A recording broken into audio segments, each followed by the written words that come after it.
جب سنت نماز پڑھ رہے ہیں اللہ اور مؤذن اقامت کہے تو بہتر کیا ہے، نماز چھوڑ کر کے فرض نماز پڑھیں یا سنت نماز مکمل کرنے کے بعد؟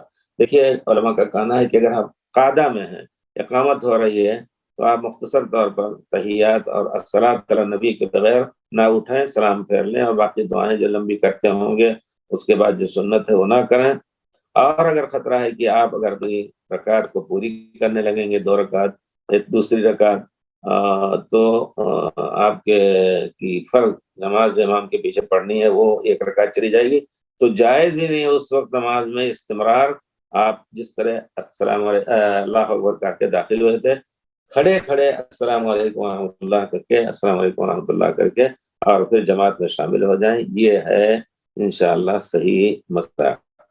اور جو لوگ کہتے ہیں کہ نہیں، چھوڑنا جائز نہیں ہے، اور پھر اگر آپ نے چھوڑ دیا تو پھر ہاں یہ بھی کہہ سکتے ہیں کہ اس کو جو ہم نے چھوڑا تو بعد میں اس کا فرض مکمل کرنا واجب نہیں ہے۔ اگر آپ مکمل کر لیں تو کوئی حرج نہیں ہے، لیکن واجب نہیں ہے۔